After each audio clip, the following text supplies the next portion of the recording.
Clip number 962۔ اس clip میں قرآن پاک کی سورہ فرقان کی آیت نمبر 3 سے 5 کی تلاوت، ترجمہ قرآن اور تفسیر قرآن صراط الجنان آپ سماعت فرمائیں گے۔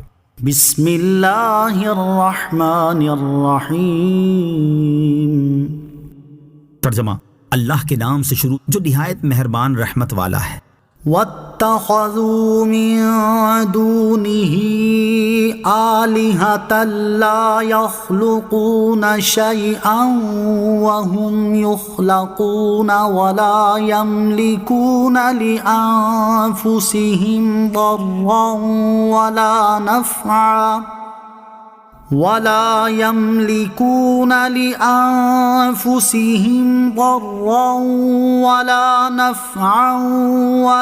يَمْلِكُونَ مَوْتًا وَلَا حَيَاةً وَلَا نُشُورًا۔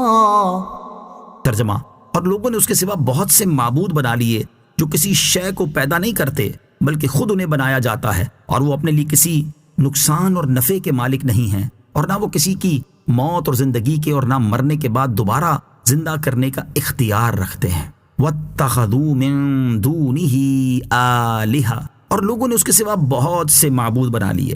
اس آیت کا معنی یہ ہے کہ جو معبود خالق، مالک اور قادر ہونے میں یکتا ہے، بت پرست اس کی عبادت کرنے پر بتوں کی عبادت کرنے کو ترجیح دے رہے ہیں، حالانکہ وہ بت ایسے عاجز اور بے قدرت ہیں کہ کسی شے کو پیدا ہی نہیں کر سکتے بلکہ خود انہیں بنایا جاتا ہے، اور وہ اپنے آپ سے کوئی ضرر دور کرنے کی طاقت نہیں رکھتے ہیں، نہ ہی خود کو کوئی نفع پہنچا سکتے ہیں، کسی کو موت اور زندگی دینے کے مالک ہیں، نہ کسی کو مرنے کے بعد دوبارہ زندہ کرنے کا اختیار رکھتے ہیں۔ مسلمان ولیوں کے مزارات کا احترام کرتے ہیں، پوجتے ہرگز نہیں۔ یاد رہے کہ مشہور اور معتبر تمام مفسرین نے نقصان دور نہ کر سکنے اور نفع نہ پہنچا سکنے کا وصف بتوں کے لیے ثابت کیا ہے۔ کسی نے بھی اس سے اللہ تعالیٰ کے اولیاء کے مزارات مراد نہیں لیے۔ فی زمانہ بعض لوگ اس آیت سے اللہ تعالیٰ کے اولیاء کے مزارات مراد لیتے ہیں، جو کہ انتہائی غلط اور قرآنی آیات کے معنی اپنی رائے سے گھڑنے کے مترادف ہے۔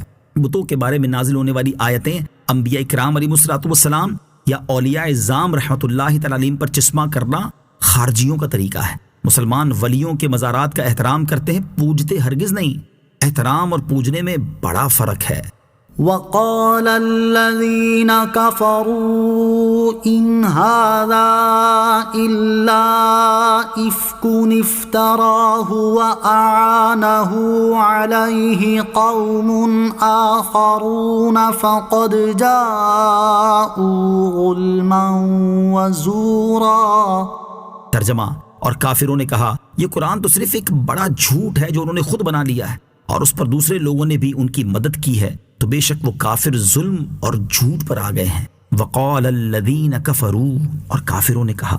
اس سے پہلی آیات میں اللہ تعالیٰ کی وحدانیت کے بارے میں کلام کیا گیا، اور اس کے بعد بت پرستوں کا رد کیا گیا، اور اب یہاں سے قرآن مجید اور نبی کریم علیہ السلام کی نبوت پر کفار کی طرف سے ہونے والے اعتراضات ذکر کر کے ان کا جواب دیا جا رہا ہے۔ اس آیت کا خلاصہ یہ ہے کہ نضر بن حارث اور اس کے ساتھیوں نے قرآن کریم کے بارے میں کہا کہ یہ قرآن تو صرف ایک بڑا جھوٹ ہے جو رسول اللہ صلی اللہ علیہ وسلم نے خود بنا لیا ہے، اور اس پر یہودیوں اور عداس و یسار وغیرہ اہل کتاب نے بھی ان کی مدد کی ہے۔ اللہ تعالیٰ نے ان کے رد میں ارشاد فرمایا کہ وہ یعنی نضر بن حارث وغیرہ مشرکین جو یہ بےہودہ بات کہہ رہے ہیں، ظلم اور جھوٹ پر آ گئے ہیں، کیونکہ انہوں نے اپنی مثل لانے سے عاجز کر دینے والے کلام کو یہودیوں کے تعاون سے گھڑا ہوا جھوٹ کہا، اور اس مقدس کلام کی طرف وہ بات منسوب کی جو اس کی شان کے لائق ہی نہیں۔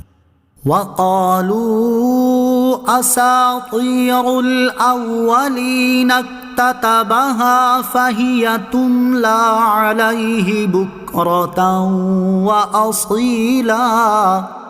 ترجمہ: اور کافروں نے کہا یہ قرآن پہلے لوگوں کی کہانیاں ہیں جو اس نبی نے کسی سے لکھوا لی ہیں، تو یہی ان پر صبح و شام پڑھی جاتی ہیں۔ وقالوا، اور کافروں نے کہا، یعنی وہی مشرکین قرآن کریم کے بارے میں یہ بھی کہتے ہیں کہ یہ قرآن اللہ تعالیٰ کی طرف سے نہیں بلکہ رستم و اسفندیار وغیرہ کے قصوں کی طرح پہلے لوگوں کی کہانیاں ہیں جو رسول اللہ صلی اللہ علیہ وسلم نے کسی سے لکھوا لی ہیں، کیونکہ کسی سے پڑھے ہوئے نہ ہونے کی وجہ سے یہ خود لکھ نہیں سکتے، اس لیے دوسروں سے لکھوا لی ہیں، پھر یہی کہانیاں ان پر صبح و شام پڑھی جاتی ہیں تاکہ سن سن کر انہیں یاد ہو جائیں، اور جب آپ کو یاد ہو جاتی ہیں تو وہی کہانیاں ہمیں سنا دیتے ہیں اور کہتے ہیں کہ یہ اللہ تعالیٰ کی وحی ہے۔